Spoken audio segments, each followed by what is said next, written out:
Lead the Way, a podcast for school leaders with author, speaker, and educator, Dr. Bill Ziegler.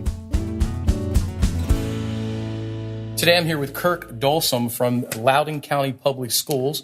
And Kirk, one way I found out about you is a really awesome story about a kid with designing a prosthetic hand. Tell us about that and how that came about. Sure, yeah. So he currently is a senior at Parkview High School right now. I believe he was a sophomore when this conversation occurred. He approached a CTE teacher, but that also happened to be his Pride teacher, which is Pride is our code name for study hall.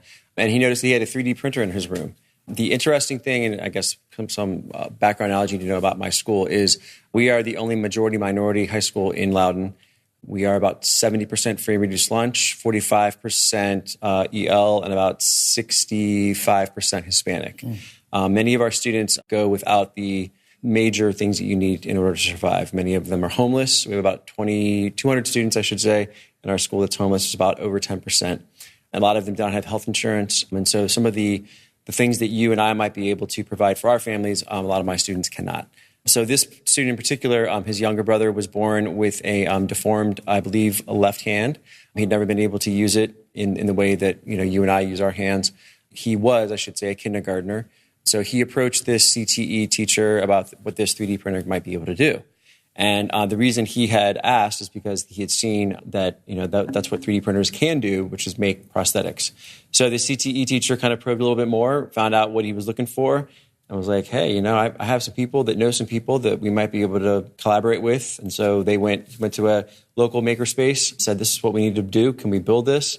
And in about 2 to 3 weeks, Gabe's younger brother had a prosthetic hand that was functioning and worked. That is amazing. Yep. That's an incredible story about how technology changed someone's life. It wasn't just for fun or entertainment, but it actually changed their life. Yeah. Tell us how else technology is being used in your school and how you're leading with technology. Sure. So we are right now almost 1-to-1. We benefited from an e-backpack program through the Virginia Department of Education. My first year as principal, I'm ending my 4th year. So we are now technically speaking 1-to-1.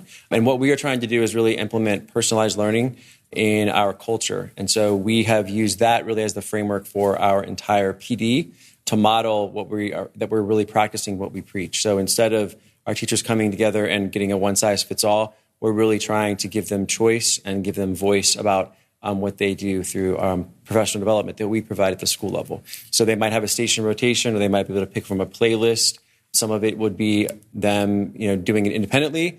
And other times it might be them collaborating with either people in their cohort, or their department, or then through interdisciplinary actions as well. So, Kirk, I want you to summarize in one word what it's like to be a leader in your school. I would say invigorating. Why invigorating?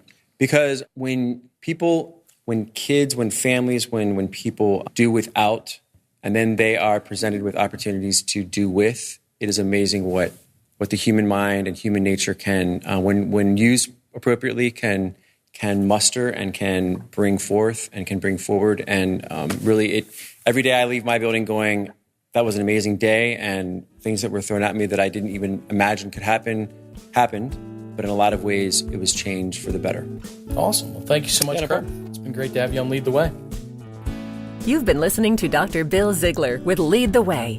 If you'd like information about Bill's book, Future Focused Leaders, go to chaselearning.org. That's chaselearning.org. This has been a presentation of Lead the Way with Dr. Bill Ziegler.